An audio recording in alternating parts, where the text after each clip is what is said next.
కార్తీక మాసం చివరి సోమవారం కావడంతో శైవ క్షేత్రాలకు భక్తులు పోటెత్తారు. స్వామివారిని దర్శించుకునేందుకు భక్తులు పెద్ద సంఖ్యలో వస్తున్నారు. ఆలయ అర్చకులు స్వామివారికి ప్రత్యేక అభిషేకాలు, పూజలు నిర్వహిస్తున్నారు. భక్తులు కార్తీక దీపాలు వెలిగించి స్వామివారిని దర్శించుకుంటున్నారు. శైవ క్షేత్రాలు శివనామ స్మరణతో మారుమ్రోగుతున్నాయి.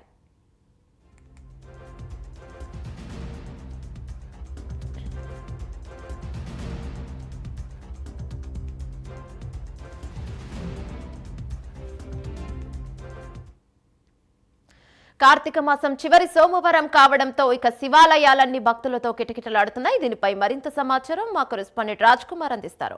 రైట్ రాజ్ కుమార్, చెప్పండి. ఇక ఆలయాలన్నీ వెలవెలబోతున్నాయని చెప్పుకోవచ్చు. వీటిపై ఆలయ అర్చకులు కావచ్చు, అధికారులు ఎలాంటి సౌకర్యాలు భక్తులకు అందిస్తున్నారు? ఎలా ఉంది?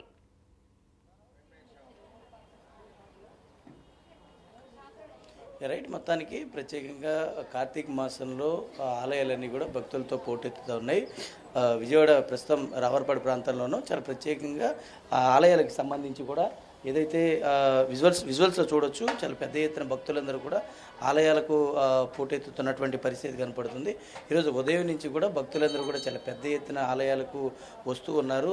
భక్తి శ్రద్ధలతో ప్రత్యేకించి కూడా వారు తీసుకున్నటువంటి, అదేవిధంగా వారు కోరుకున్నటువంటి ప్రతి అంశాన్ని కూడా భగవంతుడి దగ్గర ప్రార్థిస్తూ కూడా చాలా ప్రత్యేకమైనటువంటి కార్యక్రమాలు నిర్వహిస్తున్నారు. ప్రత్యేకించి అనేకమైనటువంటి ఈ కార్తీక మాసంలో ప్రత్యేకంగా నిర్వహించేటువంటి పూజా కార్యక్రమాలన్నీ కూడా చాలా ప్రత్యేకంగా ఉంటాయి. ఈ నేపథ్యంలో భక్తులు చాలా పెద్ద ఎత్తున వస్తూ ఉన్నారు కాబట్టి ఆలయాలన్నీ కూడా కిటకిటలాడుతున్నటువంటి పరిస్థితి కనపడుతుంది. ముఖ్యంగా కనుక చూస్తే ఏదైతే ఆలయాలకు సంబంధించి కూడా అభిషేకాలతో పాటు ప్రత్యేకమైనటువంటి పూజా కార్యక్రమాలన్నీ కూడా నిర్వహిస్తున్నారు, జరుగుతూ ఉన్నాయి. మాట్లాడదాము మంత్రి గారు మనతో అయితే మాట్లాడదాం. అంటే ఈ కార్తీక మాసం అంతా కూడా ఇది చివరి అంటే ఎట్లా జరిగింది కార్తీక మాసం చెప్పాము. నమశివాభ్యాం నవమనాభ్యాం పరాశరాశ్లిష్టోత్తరాభ్యాం నాగేంద్రకన్యా ఋషికేతనాభ్యాం నమో శంకర పార్వతీభ్యాం. ఈరోజు మన శ్రీ వెంకమ్మ పేరంటాలమ్మ దేవస్థానంలో వేంచేసి ఉన్న శ్రీ గంగా పార్వతీ సమేత రామలింగేశ్వర స్వామి ఆలయంలో ఉదయం 4 గంటల నుంచి విశేషంగా స్వామివారికి పంచామృతాభిషేకాలు నిర్వర్తించడం జరిగింది.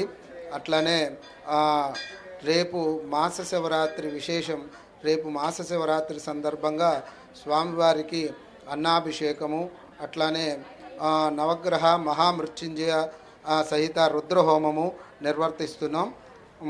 ఈ కార్యక్రమంలో కూడా 50 మంది భక్తులు పాల్గొని స్వామివారి అనుగ్రహ కృపకటాక్షాలు పొందగోరుచున్నాం. ఓం నమ శివాయ. ముఖ్యంగా ఈ కార్తీక మాసంతో కూడా ఎలాంటి నైవేద్యాలు స్వామివారికి చేస్తుంటారు? ప్రత్యేకంగా ఏం కార్యక్రమాలు చేస్తుంటారు?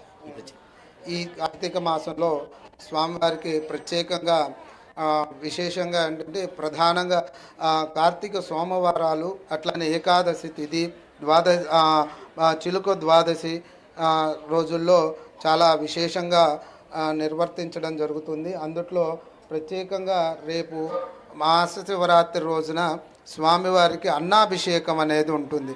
ఈ అన్నాభిషేకం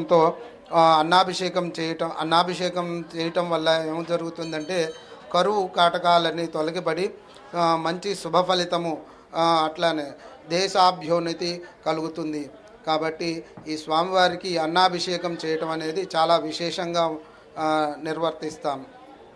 ఇది చాలా ప్రత్యేకమైనటువంటి కార్యక్రమాలన్నీ కూడా జరుగుతున్నాయి. స్వామివారికి భక్తులు కూడా చాలా పెద్ద ఎత్తున ఆలయాలకు పోటెత్తుతున్నటువంటి పరిస్థితి కనపడుతుంది. ఈ నేపథ్యంలో ఏదైతే రేపు స్వామివారికి సంబంధించి కూడా ప్రత్యేకమైనటువంటి కొన్ని కార్యక్రమాలు ఉంటాయని కూడా ఆలయ అర్చకులు చెప్తున్నారు. ప్రస్తుతం ఆలయాలన్నీ కూడా ఈరోజు కార్తీక సోమవారం చివరి వారం ఉన్నటువంటి నేపథ్యంలో చాలా పెద్ద ఎత్తున భక్తులందరూ కూడా పోటెత్తుతున్నటువంటి పరిస్థితి, ఆలయాలన్నీ కూడా కిటకిటలాడుతున్న పరిస్థితి అయితే ఇక్కడి నుంచి కనపడుతుంది. ఇది ఉన్నటువంటి తాజా పరిస్థితి. Over to studio.